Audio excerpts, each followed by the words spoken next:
Hello दोस्तों, जोहार, नमस्कार, प्रणाम, सत श्री अकाल, अस्सलामो अलैकुम, आदाब। कैसे हैं आप सब? उम्मीद है आप लोग अच्छे होंगे। आज है 28 नवंबर 2024, दिन गुरुवार, बांग्ला 12 आघन, और आज हम हर रोज की तरह फिर से हाजिर हैं झारखंड के तमाम छोटी बड़ी खबरों के साथ।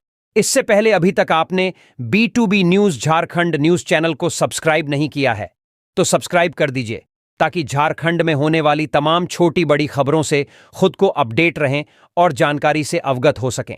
तो चलिए बात करते हैं आज के तमाम छोटी बड़ी खबरों पर नजर डालते हैं। हेमंत सोरेन के शपथ ग्रहण समारोह के लिए की गई भव्य तैयारी। झारखंड के मुख्यमंत्री हेमंत सोरेन आज 28 नवंबर को शपथ लेंगे और उनके शपथ ग्रहण समारोह को भव्य बनाने के लिए राज्य सरकार ने विशेष तैयारियां की हैं। समारोह में शामिल होने वाले सभी वीआईपी गेस्ट के लिए स्पेशल कारकेड तैयार किया गया है, जिसके जरिए उन्हें समारोह स्थल तक सुरक्षित तरीके से लाया जाएगा। हेमंत सोरेन के शपथ ग्रहण समारोह में शामिल होने के लिए अति विशिष्ट अतिथियों को सभी प्रोटोकॉल सुविधाएं समय पर दी जाएंगी। समारोह के लिए अतिथियों की आगवानी, ठहरने, समारोह स्थल तक ले जाने और विदाई तक की व्यवस्था पूरी की गई है। रांची पुलिस लाइन में 500 से अधिक वाहनों को वीआईपी गेस्ट के लिए तैयार रखा गया है। सभी अतिथियों को सुरक्षा के तहत खास इंतजाम किए गए हैं। दक्षिण भारत से आने वाले अतिथियों को भाषाई दिक्कत का सामना न हो, इसके लिए अंग्रेजी बोलने समझने वाले अधिकारियों को जिम्मेदारी दी गई है। वीआईपी मूवमेंट और सुरक्षा के पुख्ता इंतजाम पुलिस के जवानों को सीनियर अधिकारियों द्वारा ब्रीफ किया गया है, ताकि वीआईपी मूवमेंट के दौरान सुरक्षा चाक चौबंद रहे। पुलिस ड्राई रन के जरिए समारोह स्थल तक सुरक्षा व्यवस्था सुनिश्चित की जाएगी। साथ ही अति विशिष्ट अतिथियों के कारकेड में कार्डियक एम्बुलेंस की व्यवस्था की गई है। समारोह स्थल पर कंट्रोल रूम, अग्निशमन वाहन, पेयजल और शौचालय की व्यवस्था की गई है।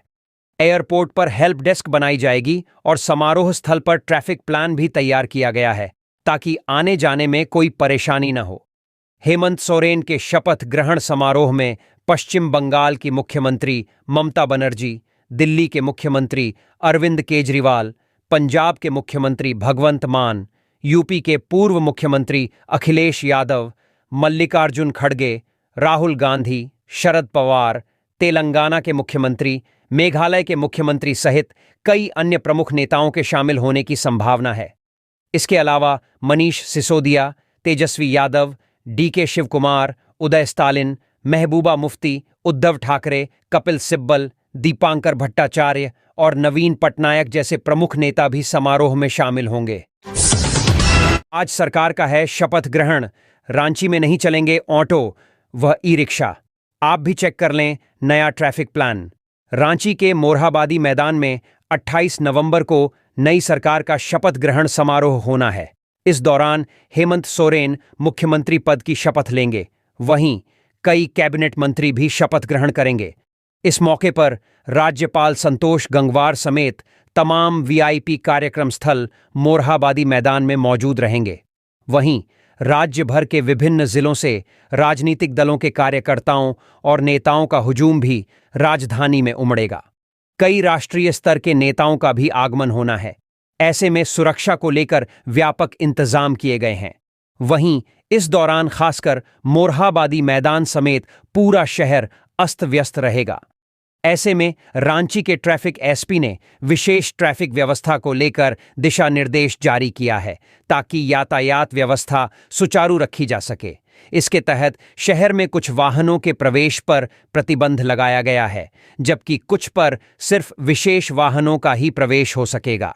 ऐसे में आइए 28 नवंबर को रांची के नए ट्रैफिक रूट प्लान पर डालते हैं एक नज़र।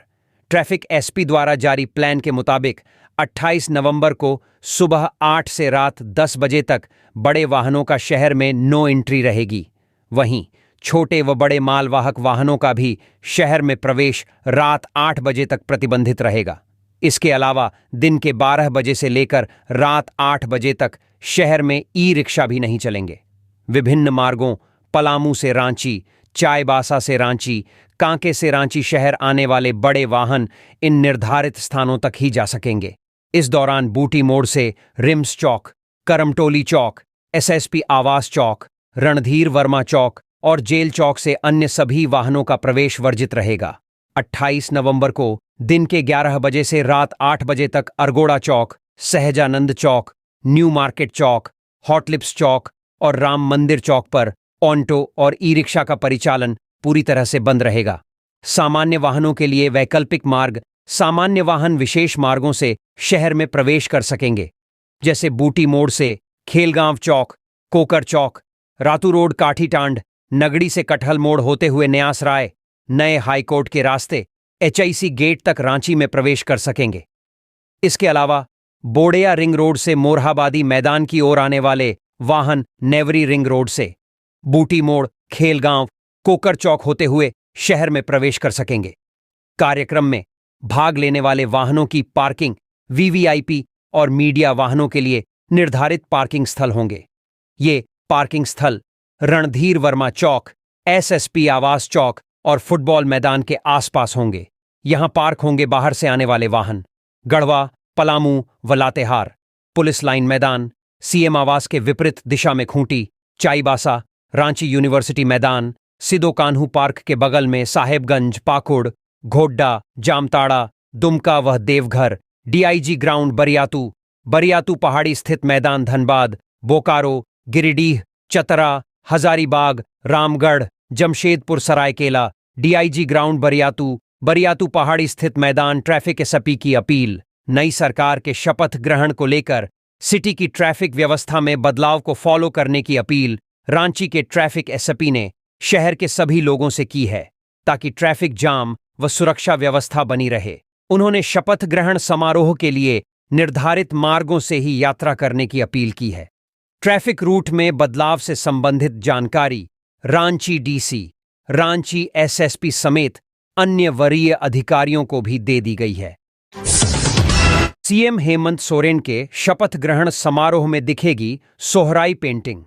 मोरहाबादी मैदान में सीएम शपथ ग्रहण समारोह की तैयारी जोर शोर से चल रही है। कई दिग्गज गेस्ट भी इस कार्यक्रम में मौजूद होंगे, लेकिन इसके साथ ही कार्यक्रम में झारखंड की पारंपरिक पेंटिंग भी देखने मिलेगी। दरअसल मुख्य स्टेज के सामने सोहराई पेंटिंग बनाई जा रही है, जो विधायक, सांसद समेत आम लोगों को अपनी ओर आकर्षित करेगा। यह पेंटिंग 3 स्थानों पर बनाया गया है। पहला वीआईपी लोगों की एंट्री द्वार के सामने बनाया गया है, जिसमें आदिवासियों के पर्व त्योहार में खोड़ा नृत्य करते दिखाया गया है। दूसरी पेंटिंग मुख्य स्टेज के सामने चित्रित किया गया है, जिसमें प्रकृति सौंदर्य की तस्वीर दिखेगी। इसके साथ ही जनजातियों के संग हरा भरा पेड़ भी पेंटिंग में बनाए गए हैं। इसमें भी हाथी, हिरण, पशु, हरा भरा पेड़ पौधा, मछली, गाय, सांप, पक्षी बनाया गया है। पेंटर संतोष प्रजापति ने बताया कि गांव के जनजातीय समुदाय दिवाली के पहले घर में साफ सुथरा करती है और घरों के दीवारों पर अपने हाथों से प्रकृति से जुड़े जीव जंतु, हरा भरा पेड़ पौधा बनाने का काम करती है। सोहराई पर्व पर आधारित सभी दीवारों पर चित्रित किया गया है। हजारीबाग की रुक्मणी देवी की टीम ने इसे पूरा किया है। टीम में सुषमा देवी, अंजलि देवी, पूजा कुमारी, दीपा कुमारी, माही कुमारी ने बारीकी से दीवार पर पेंटिंग को उकेरा है। इससे पहले भी झारखंड के विभिन्न जिलों में रांची, धनबाद, बोकारो, गिरिडीह, रामगढ़ समेत राज्य के सभी जिलों में सोहराई पेंटिंग बनाने का काम किया गया है। धनबाद में स्मार्ट बिजली मीटर सिस्टम दिसंबर से होगा लागू। धनबाद शहर में प्रीपेड बिजली मीटर से बिलिंग व्यवस्था 1 दिसंबर से लागू होगी। वैसे उपभोक्ता जिनके घरों व प्रतिष्ठानों में स्मार्ट प्रीपेड मीटर लगा हुआ है, फिलहाल उनके यहां ही यह व्यवस्था लागू होगी। उन्हें सिस्टम जनरेटेड बिजली बिल भेजा जाएगा, यानी उनके घरों में बिजली बिल निकालने के लिए ऊर्जा मित्र नहीं जाएंगे।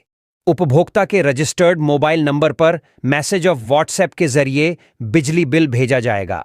जेबीवीएनएल की ओर से इस संबंध में उपभोक्ताओं के रजिस्टर्ड मोबाइल नंबर पर मैसेज भेजकर जानकारी दी जा रही है। मैसेज में 30 नवंबर के बाद प्रीपेड व्यवस्था लागू होने की बात कही गई है। मैसेज में एक लिंक भी दिया गया है, जिसके माध्यम से उपभोक्ता अपना बिजली बिल जमा करा सकते हैं। मंत्री पद की चाह में दिल्ली में जमे दर्जन भर कांग्रेसी विधायक, इन नामों की तेजी से चर्चा। झारखंड में नई सरकार में मंत्री पद के लिए कांग्रेस विधायकों की सक्रियता तेजी से बढ़ गई है। पार्टी के दर्जन भर विधायक विभिन्न मार्गों से नई दिल्ली पहुंच चुके हैं। कुछ विधायक कोलकाता के रास्ते तो कुछ रांची से फ्लाइट पकड़कर दिल्ली पहुंचे हैं। हालांकि इन विधायकों का कहना है कि वे केवल पार्टी के सीनियर नेताओं से औपचारिक मुलाकात करने के लिए दिल्ली आए हैं और कोई भी खुलकर मंत्री बनने की बात नहीं कर रहा है।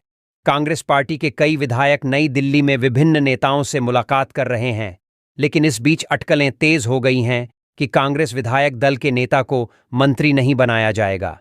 पिछली सरकार में वित्त मंत्री रहे डॉक्टर रामेश्वर उरांव ने इस बारे में स्पष्ट रूप से कहा कि उन्हें दिल्ली जाने की कोई जरूरत नहीं है। हालांकि उनके मंत्री बनने की संभावना को लेकर चर्चाएं जारी हैं। दिल्ली पहुंचे प्रमुख नेताओं में पूर्व मंत्री दीपिका पांडेय सिंह, डॉक्टर इरफान अंसारी, ममता देवी, कुमार जयमंगल सिंह, राजेश कच्छप, भूषण बाड़ा, नमन विकसल कोंगाड़ी और पूर्व मंत्री बंधु तिर्की का नाम शामिल है। बंधु तिर्की अपनी पुत्री विधायक शिल्पी नेहा तिर्की के लिए मंत्री पद की लॉबिंग कर रहे हैं। इसके अलावा पूर्व प्रदेश कांग्रेस अध्यक्ष राजेश ठाकुर भी प्रदेश कांग्रेस प्रभारी और अन्य सीनियर नेताओं से विधायकों के बारे में मिल रहे हैं। इस बीच पूर्व मंत्री आलमगीर आलम की पत्नी निशत आलम भी दिल्ली पहुंच चुकी है। उनकी दावेदारी को मजबूत माना जा रहा है, खासकर संताल परगना में कांग्रेस और सहयोगी दलों की बेहतर प्रदर्शन के बाद। आलमगीर की जीत और संताल परगना में पार्टी के अच्छे प्रदर्शन के कारण निशत आलम का मंत्री बनने का दावा मजबूत हो गया है। झारखंड में बहाल किए जाएंगे 5,000 सिपाही, दौड़ को लेकर होंगे ये बदलाव। झारखंड में 5,000 सिपाहियों की बहाली की प्रक्रिया जल्द ही शुरू होने वाली है। पुलिस मुख्यालय ने इसके लिए तैयारी तेज कर दी है और इस बार भर्ती प्रक्रिया में दौड़ के नियमों में बदलाव की संभावना है। पुरुष अभ्यर्थियों के लिए 10 किलोमीटर और महिला अभ्यर्थियों के लिए 5 किलोमीटर की दौड़ की सीमा को घटाकर समय को बढ़ाए जाने का विचार किया जा रहा है। इसके अलावा सेना की तर्ज पर 1600 मीटर दौड़, लंबी कूद और ऊंची कूद को भी भर्ती प्रक्रिया में शामिल किया जा सकता है।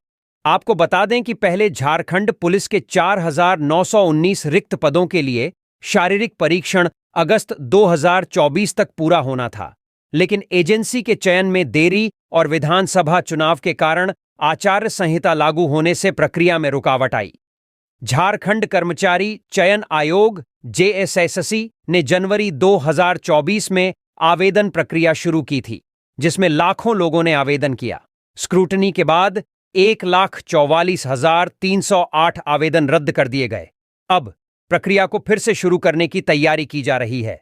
झारखंड के विभिन्न जिलों में बैकलॉग और नियमित रिक्तियों के लिए पदों की संख्या इस प्रकार है। रांची 46 पद, देवघर 353 पद, हजारीबाग 358 पद, गिरिडीह 452 पद, धनबाद 337 पद, पलामू 192 पद, दुमका 164 पद, पू सिंहभूम 288 पद, साहिबगंज 131 पद और रामगढ़ 200 पद। जल्द ही शारीरिक दक्षता परीक्षा के बाद लिखित परीक्षा का आयोजन किया जाएगा। झारखंड के मेडिकल कॉलेजों में 316 सीटें खाली, स्पेशल काउंसलिंग शुरू। झारखंड में राज्य के 9 मेडिकल कॉलेजों में कुल 316 सीटें खाली रह गई हैं, जिनमें से 172 सीटें होम्योपैथिक कॉलेजों में और 143 सीटें डेंटल कॉलेजों में खाली हैं। इसके बावजूद राज्य के छात्रों ने निजी मेडिकल कॉलेजों में नामांकन लेने में रुचि नहीं दिखाई। इसके समाधान के लिए जेसीईसीबी ने special stray vacancy round counselling की प्रक्रिया शुरू कर दी है। काउंसलिंग प्रक्रिया। जेसीईसीबी ने 3 चरणों की काउंसलिंग के बाद रिक्त सीटों को भरने के लिए स्पेशल राउंड काउंसलिंग आयोजित किया है। राज्य में 16 मेडिकल कॉलेजों में से 9 कॉलेजों में सीटें खाली हैं, जिनमें निजी मेडिकल कॉलेज शामिल हैं। इन सीटों को भरने के लिए काउंसलिंग के तहत राज्य मेधा सूची जारी की गई है। च्वाइस फिलिंग के लिए 27 नवंबर की शाम 5 बजे तक का समय दिया गया है, जिसके बाद विद्यार्थी अपने चयनित कॉलेज में नामांकन लेने के लिए पात्र होंगे। प्रोविजनल सीट अलॉटमेंट लेटर 29 नवंबर को जारी किया जाएगा और विद्यार्थी 30 नवंबर से 5 दिसंबर तक दस्तावेज सत्यापन के बाद नामांकन कर सकते हैं। होम्योपैथिक मेडिकल कॉलेजों में सीटों की भरपाई के लिए विभिन्न काउंसलिंग चरणों के बाद national commission of homeopathy Delhi की पहल पर न्यूनतम क्वालिफाइंग परसेंटाइल में 15 अंक की कटौती की गई है ताकि अधिक विद्यार्थियों को इन सीटों का अवसर मिल सके। झारखंड के मेडिकल कॉलेजों में रिक्त सीटों को भरने के लिए यह प्रक्रिया अब अपने अंतिम चरण में है और विद्यार्थियों को जल्द ही नामांकन की प्रक्रिया पूरी करने का अवसर मिलेगा। हाथी के हमले से महिला की गई जान, 2 घायल। हजारीबाग जिले के सदर प्रखंड स्थित भेलवारा चहला जंगल में एक दुखद घटना घटी जिसमें बेर खाने गई एक महिला की हाथी के हमले में मौत हो गई, जबकि 2 अन्य महिलाएं गंभीर रूप से घायल हो गईं। मृतक महिला की पहचान पूनम देवी, पिता नरेश तुरी के रूप में की गई है, जबकि घायल महिलाओं में रोशनी और पिंकी कुमारी शामिल हैं। उन्हें शेख भिखारी मेडिकल कॉलेज अस्पताल में भर्ती कराया गया है। जानकारी के अनुसार तीनों महिलाएं जंगल में बेर खाने के लिए गई थीं, तभी अचानक एक हाथी ने उन पर हमला कर दिया। इस हमले में पूनम देवी को हाथी ने कुचल दिया, जिससे उनकी मौके पर ही मौत हो गई। घटना के बाद गांव की महिला शहजादी परवीन और बेबी कौशर ने बताया कि हाथी के हमले से तीनों महिलाएं घायल हो गईं। कुछ गांव वाले जंगल में गए और उन्हें घायल अवस्था में देखा, जिसके बाद घायल महिलाओं को अस्पताल ले जाया गया। घटना की जानकारी मिलने पर पूर्वी वन क्षेत्र के डीएफओ विकास उज्ज्वल ने घटना की पुष्टि की और कहा कि मृतक के परिजनों को तत्काल 25,000 रुपये की मुआवजा राशि दी जाएगी। इसके अलावा सरकारी प्रावधानों के तहत मृतका के परिवार को 3,50,000 रुपये मुआवजे के रूप में दिए जाएंगे। घायलों को भी मुआवजा देने की प्रक्रिया की जा रही है। डीएफओ ने ग्रामीणों से अपील की है कि यदि कोई हाथी गांव में प्रवेश करता है तो इसकी तत्काल सूचना वन विभाग को दी जाए ताकि समय रहते सुरक्षा उपाय किए जा सकें। आतंक की ट्रेनिंग देने वाले रांची के डॉक्टर इश्तियाक मामले की अभी और चलेगी जांच। एटीएस की अपील पर हाई कोर्ट में हुई सुनवाई। दिल्ली पुलिस की स्पेशल सेल द्वारा रांची के डॉक्टर इश्तियाक को आतंक फैलाने की ट्रेनिंग देने के आरोप में गिरफ्तार किए जाने के बाद जांच अब और बढ़ा दी गई है। इश्तियाक पर झारखंड में एक आतंकी नेटवर्क तैयार करने और अलकायदा इन द इंडियन सब कॉन्टिनेंट AQIS के माध्यम से साजिश रचने का आरोप है। दिल्ली हाईकोर्ट ने मंगलवार को मामले की जांच की अवधि 2 दिसंबर तक बढ़ाने का आदेश दिया है, जबकि पहले ट्रायल कोर्ट ने इसकी अवधि बढ़ाने से इनकार कर दिया था। स्पेशल सेल की अपील पर दिल्ली हाईकोर्ट में हुई सुनवाई। हाईकोर्ट की खंडपीठ ने दिल्ली पुलिस की स्पेशल सेल की अपील पर फैसला सुनाते हुए ट्रायल कोर्ट के आदेश पर अंतरिम रोक लगा दी। ट्रायल कोर्ट ने 18 नवंबर को जांच की अवधि बढ़ाने से मना कर दिया था, जबकि दिल्ली पुलिस ने जांच के लिए एक 180 दिनों की अवधि बढ़ाने का आग्रह किया था। न्यायमूर्ति रेखा पल्ली और न्यायमूर्ति सौरभ बनर्जी की खंडपीठ ने मामले की अगली सुनवाई तक अंतरिम आदेश जारी करने का फैसला लिया है। झारखंड एटीएस भी कर रही जांच। दिल्ली पुलिस के खुलासे के बाद झारखंड एटीएस भी अलग से इस आतंकी नेटवर्क की पड़ताल कर रही है। एटीएस ने दिल्ली पुलिस के साथ साझा की गई जानकारी की जांच शुरू कर दी है और इश्तियाक से प्रारंभिक पूछताछ भी की जा चुकी है। डॉक्टर इश्तियाक पर क्या हैं आरोप? रांची के डॉक्टर इश्तियाक पर आरोप है कि उसने रांची के चान्हो इलाके में जंगल में आतंकी ट्रेनिंग कैंप लगाने की योजना बनाई थी। इसके तहत उसने राजस्थान के अलवर में कुछ युवकों को भेजकर उन्हें हथियार और अन्य साजिशों की ट्रेनिंग दी थी। दिल्ली पुलिस ने इन युवकों के पास से गोपनीय दस्तावेज और हथियार बरामद किए थे। दिल्ली एटीएस ने मांगा है और समय गिरफ्तारी के बाद से दिल्ली एटीएस ने जांच जारी रखी है और अब चार्जशीट दाखिल करने के लिए निचली अदालत से और समय मांगा है ताकि सभी तथ्यों की गहन जांच के बाद सही तरीके से चार्जशीट पेश की जा सके। मुर्गा की तरह प्रेमिका को कई टुकड़ों में काटकर दफनाया, 1.5 साल चला था लिव इन रिलेशन। खूंटी जिले से 24 नवंबर को बरामद गांगी कुमारी नामक युवती के नरकंकाल की गुत्थी को पुलिस ने सुलझा ली है। गांगी की हत्या उसके प्रेमी ने ही दुपट्टे से गला घोंटकर की थी। वहीं शव को कुल्हाड़ी से कई टुकड़ों में काटकर दफना दिया था। गांगी अपने प्रेमी की दूसरी शादी का विरोध कर रही थी। यह घटना जरियागढ़ थाना क्षेत्र के भगवान पांज टोंगरी की है। मामले में पुलिस ने जरियागढ़ थाना क्षेत्र के जोजोदाग गांव निवासी हत्यारोपी नरेश भेंगरा को गिरफ्तार करके जेल भेज दिया है। मामले का खुलासा करने वाली टीम में एसडीपीओ क्रियास्टोफर केरकेट्टा, इंस्पेक्टर अशोक सिंह आदि शामिल थे। ऐसे परवान चढ़ा था प्यार। पुलिस ने बताया कि नरेश के साथ गांगी लिव इन रिलेशन में रह रही थी। वह मूल रूप से रांची जिले के लापुंग थाना क्षेत्र के मालगो टंगराटोली गांव की निवासी थी। नरेश का ननिहाल भी उसी गांव में था। ननिहाल आने जाने के क्रम में ही गांगी और नरेश के बीच प्रेम हो गया। 1.5 साल लिव इन रिलेशन में रहने के बाद गांगी काम करने तमिलनाडु चली गई और नरेश बेंगलुरु में मुर्गा काटने का काम करने लगा। प्यार में दरार की वजह। इसी दौरान नरेश का संबंध दूसरी युवती के साथ हो गया। उसने उससे शादी कर ली। दोनों का एक बेटा भी हुआ। मामले की जानकारी जब गांगी को हुई तो वह बेंगलुरु आ गई। नरेश और गांगी वहां से ट्रेन से हटिया स्टेशन आ गए। 8 नवंबर की शाम गांगी को लेकर नरेश जोजोदाग के लिए निकल गया, लेकिन गांव नहीं जाकर गांगी को भगवान पांच टोंगरी पर ले गया, जहां दोनों आपस में झगड़ने लगे। इसके बाद नरेश ने दुपट्टे से गला घोंटकर गांगी को मार डाला। वहीं टांगी से शव के कई टुकड़े कर दफना दिया और घर चला गया। बेंगलुरु में मुर्गा काटने का काम करता था नरेश। बेंगलुरु में नरेश भंगरा चिकन शॉप में मुर्गा काटने का काम करता था। एसडीपीओ ने बताया कि 24 नवंबर को कुछ ग्रामीणों ने टोंगरी में नर कंकाल देखकर इसकी सूचना जरियागढ़ थाना को दी। पुलिस ने घटनास्थल से युवती का फोटो, हत्या में प्रयुक्त खून लगी टांगी, हंसुआ और अन्य सामान बरामद कर लिया। जेपीएसएससी द्वितीय नियुक्ति घोटाले में आरोपियों की मुश्किलें और बढ़ गई हैं।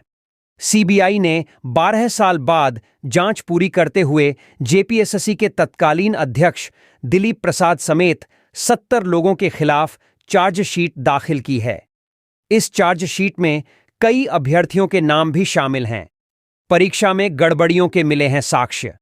सीबीआई के अनुसार द्वितीय सिविल सेवा परीक्षा में गंभीर गड़बड़ियों के स्पष्ट साक्ष्य मिले हैं, जिसमें अभ्यर्थियों के नंबर बढ़ाने के साथ साथ उनकी कॉपियों में छेड़छाड़ और इंटरव्यू के अंक बढ़ाने की साजिशें शामिल हैं।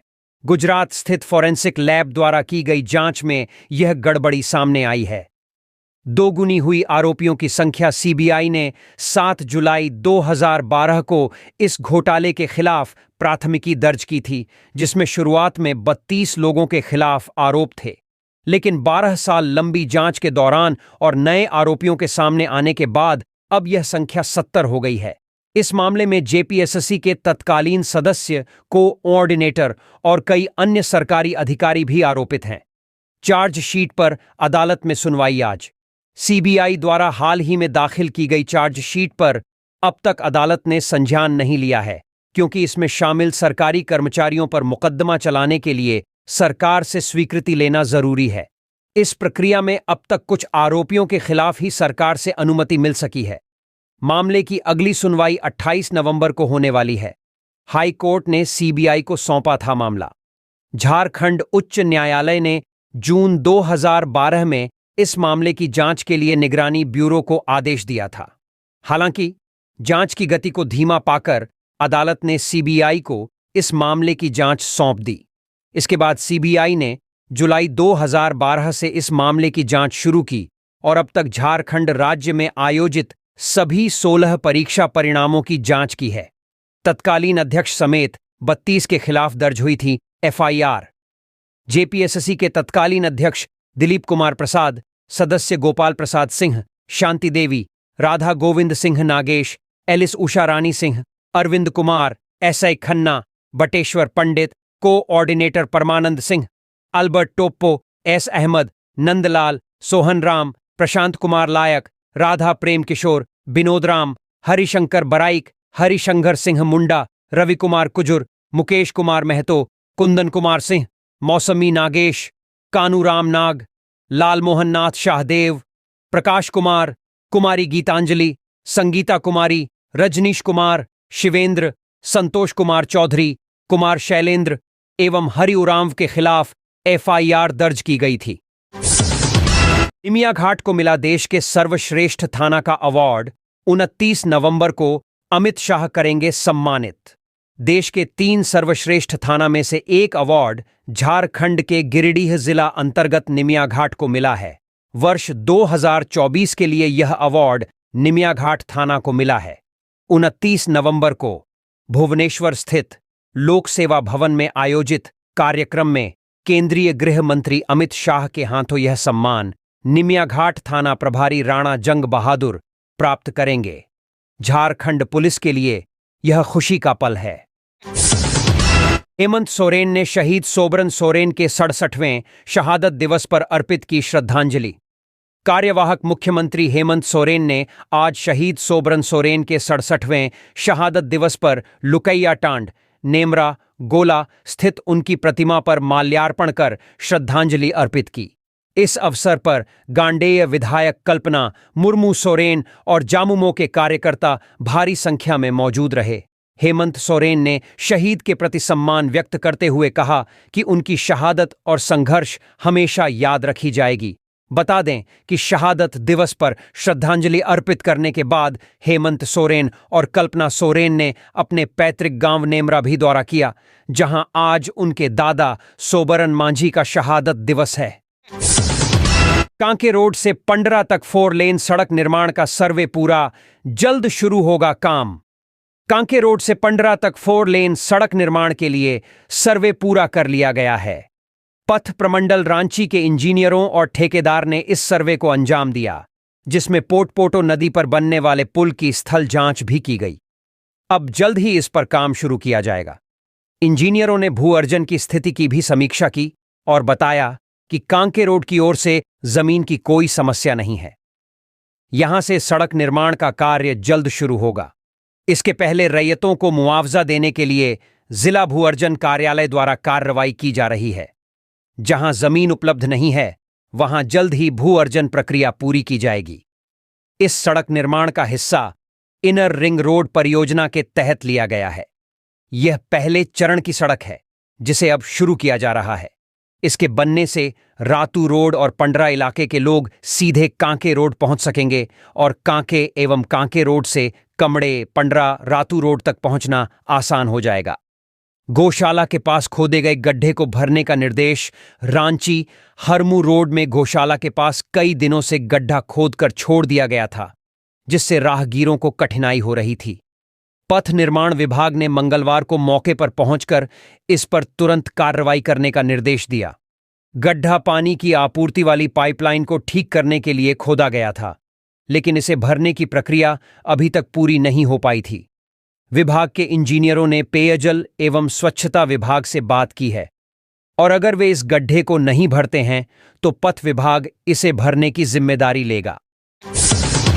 धनबाद रंगदारी व मारपीट का आरोपी शेख जहांगीर गोविंदपुर से गिरफ्तार।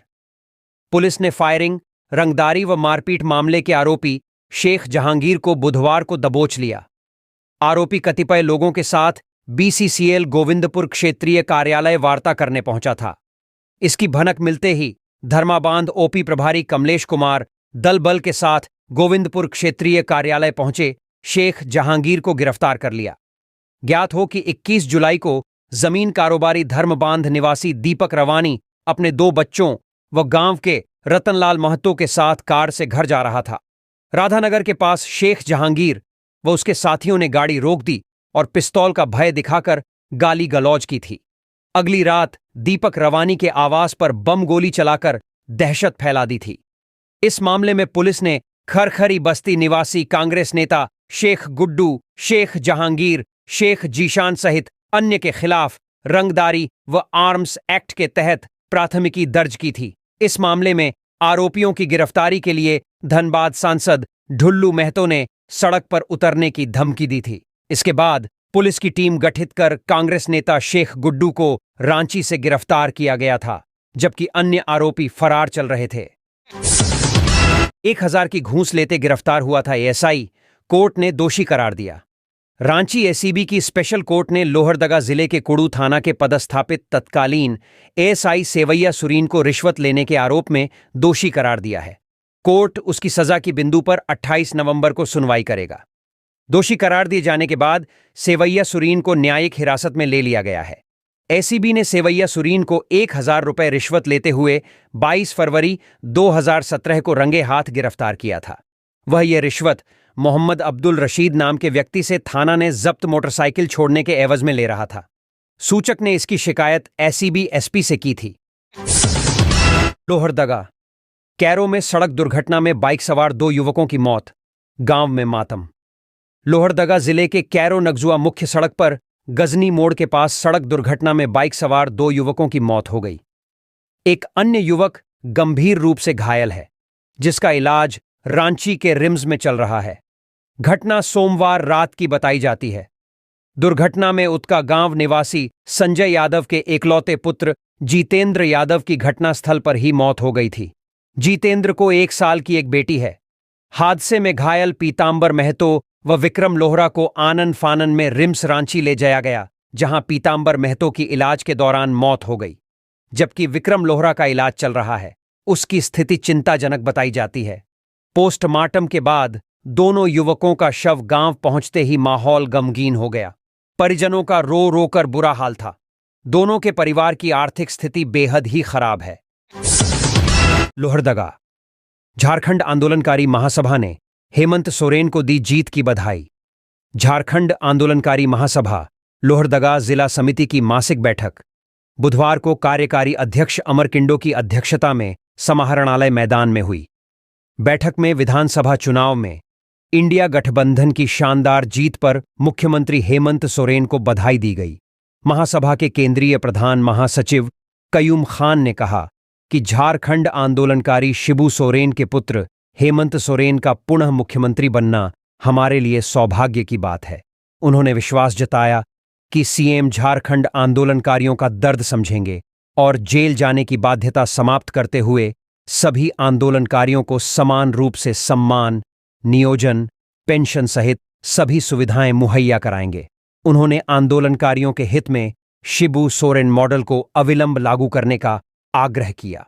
ज्ञात हो कि शिबू सोरेन ने प्रत्येक आंदोलनकारी को प्रतिमाह 8,000 रुपए पेंशन, एक पक्का मकान, चिकित्सा, नियोजन सहित सभी सुविधाएं लागू करने की बात कही थी। अमर किंडो ने कहा कि झारखंड अलग राज्य बने 24 वर्ष बीत गए, लेकिन झारखंड आंदोलनकारियों की समस्याएं जस की तस हैं। उन्होंने सीएम से विधानसभा का विशेष सत्र बुलाकर आंदोलनकारियों की समस्याओं के समाधान के प्रति गंभीरता दिखाने की मांग की, ताकि आंदोलनकारियों में पनप रहा आक्रोश खत्म हो सके। वयोवृद्ध आंदोलनकारी सुखदेव उराम ने कहा कि झारखंड के आंदोलनकारी आज हाशिए पर हैं। अपने मान सम्मान के लिए उन्हें संघर्ष करना पड़ रहा है। मुख्यमंत्री झारखंड आंदोलनकारियों के प्रति संवेदनशील बने और जल्द से जल्द उनकी मांगों का समाधान करें। बैठक में जिला कोषाध्यक्ष कृष्णा ठाकुर, चैतू मुंडा, तारामनी मिंज, नगर सचिव दिनेश साहू, बसंती लकड़ा आदि ने विचार व्यक्त किए। मौके पर लॉलेन तिर्की, अनुभा टोप्पो, तारामणि मिंज, सबिता लकड़ा, सुखराम भगत, मंगरा उरांव, संत कुमार उरांव, बैजू उरांव, बलदेव भगत, हरिश्चंद्र उरांव, संजय ठाकुर सहित बड़ी संख्या आंदोलनकारी उपस्थित थे। स्वर्गीय सधनु भगत को दी गई श्रद्धांजलि बैठक के बाद वरिष्ठ आंदोलनकारी स्वर्गीय सधनु भगत को श्रद्धांजलि दी गई। 2 मिनट मौन धारण कर उनकी आत्मा की शांति के लिए ईश्वर से प्रार्थना की गई। प्रधान महासचिव कयूम खान ने कहा कि सधनु भगत का निधन लोहरदगा सहित पूरे झारखंड के लिए अपूरणीय क्षति है। समारोह की अध्यक्षता जिला सचिव विशेषण भगत ने की।